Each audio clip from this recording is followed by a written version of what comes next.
Dan Brown, Toy and Plastic Brick Museum, Blair, Ohio. You're standing in the Aqua Room. The Aqua Room is a theme based on water. We have different store display models. This was a picture model that they had at LEGO for advertisements. We have different things like the pirate over there. We have different models that were built by LEGO, as well as different models that were built by Legoland.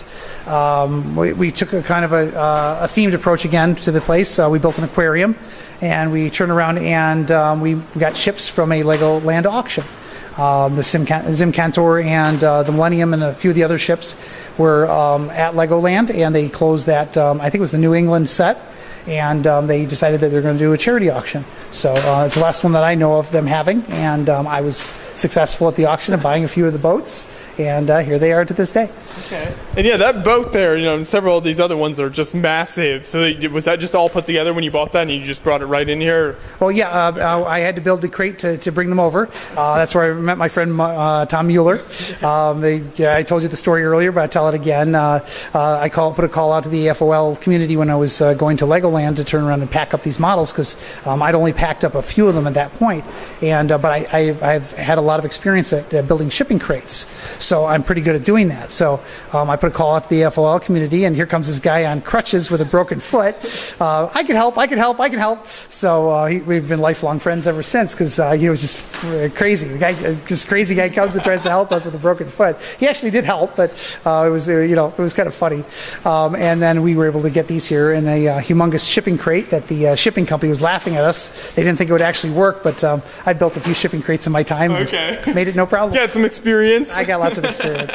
And building weird things. I'm very good at doing that. What else do you have down here then? So you talked about a couple of these big ships. Oh, we've got different types of store displays. We did an erector store display. I thought that would be a nice theme in here. We've actually got a original boat from one of the local bars that was over there, and we put a Lego theme on it, obviously. The Ark, and different store displays that they had in the stores. And then, of course, the U.S. Coast Guard and the other, the Ruby Ray was just a great addition to the room. Mm-hmm. So, again, it's just kind of an interesting one. And then, of course, the kids started building boats. So we've got kid-built boats, attacking and pirating and doing all the stuff that kids' boats do. And I noticed up there you've got, what is that, like a little submarine aircraft carrier? Oh boy, the adult fan community is going to go nuts. Those aren't Lego based; those are Mega Blocks. But yes, the Mega Brands boats are also in here. But normally the Lego people don't look up, so we're good. So do you mix, it's not just exclusively Lego throughout the museum, then you kind of have other brands and things as well? You aren't like purist in that sense? Correct. That was a long fight back and forth between myself and the company, that they wouldn't sponsor us if we had any other kind of bricks in the facility, but they didn't sponsor us anyway. So it's kind of a real strange legality, like, okay, thanks. Yeah. So, we sponsor all. I'm actually an AFO, I'm not just an AFOL, I'm an AFOB. I'm an adult fan of the brick. I like different types of building materials. I don't care if it's Lego. If the kids are being creative and adults are being creative, build with wood, concrete, whatever you want to build out of, build. Mm-hmm.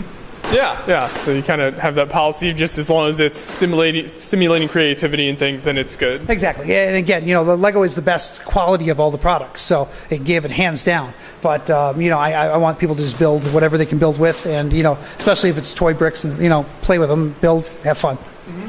And another big non-boat building, the big white house back there. So how did that end up there? Well, that was part of the purchase for the New England display that I bought from Legoland. We also got 2 buildings, and then the lighthouse and a schooner. So I was unsuccessful winning a few of the auctions, but I did pretty good. Yeah, it looks like it. So these are some really awesome models here. Yeah, great job. And then you've kind of got even some Lego themed paintings and posters and stuff on the wall. Yeah, well, again, much to the dismay of my accountant, I turned around and spent a lot of money at the auction and getting the things back here. But yeah, it was worth it, because you can't. These are one of a kind. Nobody else has them. Here they are, and if you want to see them, you have to come here to see them. So that's to me, that's the draw. Having something that is never going to exist again, that is one of a kind, and I've got it. That's the fun part. And something on these bigger ships, I noticed on a couple of these, is there's some serious discoloration. What is that from? Is that just kind of age of the brick, or? Oh, and from being in the water. Okay, so from it actually being in the water, then the water affects it like that. Yeah, a lot of these were a different color, and again, the California sun, bleaches them terribly. So they've got different sprays and stuff that they put on them, but yeah, the California sun just roaches them. Okay, so yeah, that's something I know. I've heard before. That's something the Legoland model builders have to keep in mind when they're working on that stuff. Is that the weather and things affect it? Well, we had actually a roundtable discussion years ago about how they could fix that. That they could put roofs over them and different ways of filtering the sun and UV protection and stuff like that. I don't think they've done it to this day, but that would be a way for them to protect a lot of their different things by basically putting a kiosk booth around them and just having the models so that they don't get weathered the way that they do. But that's the whole idea that when you go to see something that's original, you can tell by the color of the brick. Yeah, that's true. So it kind of gives that extra level of detail then. Yeah, it's really cool. I love it. And again, it's just one of those things where they're inside, they're protected now, but years ago they were sitting outside and everyone to enjoy. So millions of people actually have seen these models before. So that's nice. Yeah. Well, thanks for showing those to us. Some really cool boats in here. I appreciate it. Well, thank you very much for seeing it.